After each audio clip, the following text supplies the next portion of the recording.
Welcome back to Startup Street. We are in conversation with Katrina Kaif. Katrina, the whole beauty space has transformed over the years.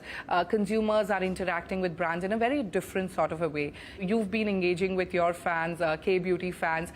What new trends do you see emerging? What more are they looking for? So I think people what they want to feel from their brand is they want to feel a personal connect. They want to feel like this is a brand whose voice I can hear, that I understand what are their passions, what is their ethos, and that they expect the absolute best from the products which they buy. They expect the quality to be of the best and to be high performance. And I think that's completely aligned with what we at K-Beauty have started out with from day one to what we continue to do. We are extremely passionate about the new trends. The team is constantly researching what is the trend forward, not just about today, but what is coming. What are the new products? What are the new innovations that we want to launch? One of our new upcoming launches, for example, is called Illuminating Primer Drops. Okay. So this is a completely new product, something you're not going to have seen anything like it, in the market here. And it's a product you wear underneath your makeup or alone without any makeup. Yeah. Like not all of us wear makeup. Yeah. Like sometimes when I'm going just to my friend's house, I just want a little bit of a glow on my cheeks without putting any foundation on. So this is the perfect product for that. A lot of the products in K have come from specific things which I like and that I use, specific hacks which I use, and that's inspired a lot of the formulation. So this is my go-to, no makeup kind of, no makeup / almost like a skincare kind of product, and this is something which is one of my personal favorites. Okay, so now K-Beauty has absolutely made a splash and made a mark, in the country as far as makeup goes. Would you be willing to extend the brand to, perhaps skincare, hair care, or any other personal care categories? Will that be like a natural extension in the years to come?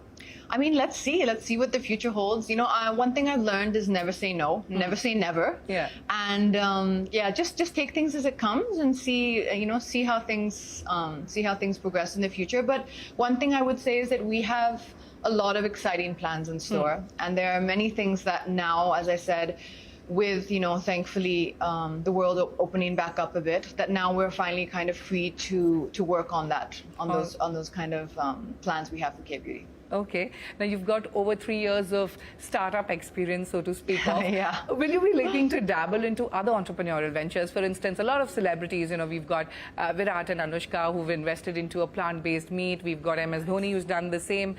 Will you, you're a fitness enthusiast, something along those lines, or will beauty be your absolute focus? I definitely could say that there are at least 1 or 2 other avenues that are of equal passion to me as beauty. I would never, and I don't think I will ever invest into something which isn't as passionate to me as beauty is, because I feel, what am I adding?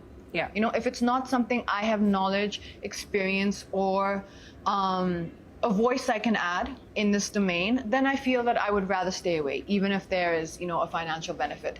So in that regard, I would say there are maybe 1 to 2 other domains that I can very much see myself in the future venturing into. But now don't ask me what they are. Okay, but will that be one of them at least? Not specifically. Okay. Not specifically. Okay, all right. The festive season is on, and we've got, in fact, a lot of reports suggest that there's been more sales across the Tier 2 and Tier 3 towns.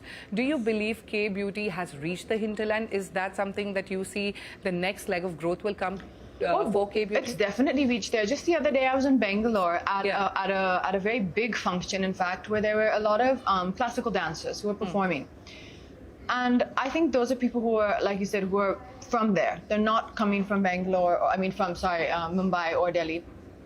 My friend there had told me that, listen, when I went backstage, they were all using K-Beauty products. Okay. So that was wonderful to hear. And even in whenever I travel, people are giving me feedback. They're aware of the brand. They congratulate you on the brand. So sometimes when someone meets me and says, congratulations, I'm not sure, is it for my wedding or is it for the brand? And then they say, so I think it's for the wedding. And they'll say, no, we mean your brand. And I'm like, okay, that's great. All right. But definitely, I think it's available everywhere. The communication is there. We've also done extensive hoarding campaigns in many parts of the country, so that's also helped in awareness. And as you said, they're also coming now in many different shop-in-shops and different marketplaces. So. Katrina, let's do a quick rapid fire before we get on to my final questions. Brace yourself very quickly. What's your beauty ritual, if you could tell us in 3 steps? Cleanse, hydrate, and what's the right word to say it? Nourishment from within. All right. One product you can't do without. The lip crayon. Your favorite K-beauty product? The K-beauty lip crayon. Okay, and that's your favorite Yes, K-beauty that's product definitely as well? my favorite K-beauty product. I think the formulation of our lip crayon is something which I'm always going to be so proud of. All right. Katrina the actor, Katrina the entrepreneur, one similarity and one difference in both the roles.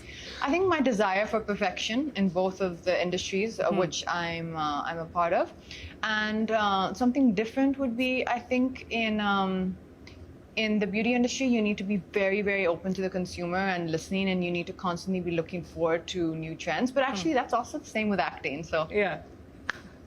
Listening to critics. yes, All listening to right. feedback, right? Yeah, yeah. Katrina's investment/savings mantra.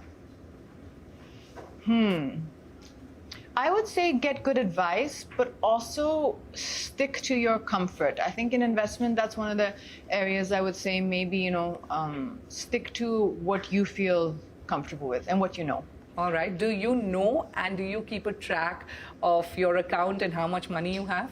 I mean, I definitely keep a track on it. Yeah. Yes, I have a wonderful team though who I've worked with for a while, and I have a lot of trust in them. So that definitely helps. All right. Which direction on this startup street will Katrina take? An entrepreneur or an investor? What's next? I think I would. I mean, what's in my kind of line of interest right now would be more along the lines of, like we said, stepping into another domain as an entrepreneur. All right. Your mantra to beat stress.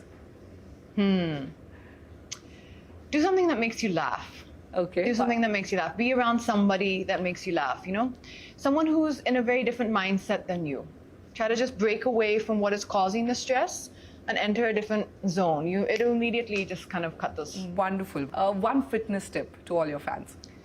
Just actually go there. Like I always said to people, well, what do you do in the gym? And then how long should you be in the gym? And should we do this or should we do that?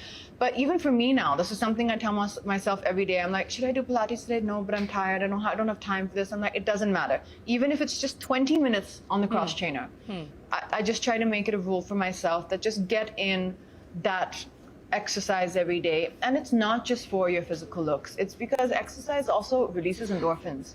It has a very good feel good factor and a lot of stress busting elements to it. All right. One final question. What does success mean to you? I think success means your ideas have resonated with your consumer or your audience. And I think it means being in a position to truly do the things that are passionate to you and to be able to follow your passions. All right. Very well said and very well done on the rapid fire. I know it's early, but do you have any thoughts of taking K-beauty public? Is that on the cards? Do you imagine that your company should reach that level? I mean, I think I would love to do the listing one day. I think that would be amazing. But I think we have, as I said, we have a little bit of a journey to go. So let's see. Fingers crossed. All right, one final question before I let you go, and I have to ask, this year has not been that great in terms of collections for films. You've got Phone Booth coming up. How excited are you, and what should fans be watching out for? What are your next projects going to be? So, with films, there's, film industry, I would say, there's always things going on, I mean, I've seen over many years that there were different things at play and different things one had to face. I always try to keep it simple, like you said about the stress busting factor. What is not in your hands and what is not in your control, then don't stress about it. What is in your hands is what you can do while you're on the film set. Choose the right scripts. One thing that I personally feel that we have seen happen in the last 2 years is that with the influx of content and the different diverse platforms of where we now can see so much content, the audience are now demanding a higher standard of entertainment. And I think that's a great thing personally. I think that's a great thing for the industry. I think it's something where everyone will now be forced to create even better content, better films, better scripts, better performances, and I think that's a wonderful thing. So I see it as a positive. And in terms of Phone Booth, I think it's just a brilliantly fun, wacky comedy. Yeah. I knew very well the space it was in. It's a very unique genre. Horror comedy is something very specific, but I felt to me it was very inspired by films like dude, where's my car? Okay, It has the a teasers look very, amazing, yeah. It has a very self-depreciating kind of a humor. And for me, it was just a lot of fun, but also a genre in a space that I felt hadn't been seen and I wanted to try. After that, I've been shooting for Sriram Raghavan's film, who's one of my favorite directors. I think he's a master storyteller, and I absolutely love his thrillers, and that's been wonderful. And then, of course, Tiger. That's the third part in the action franchise.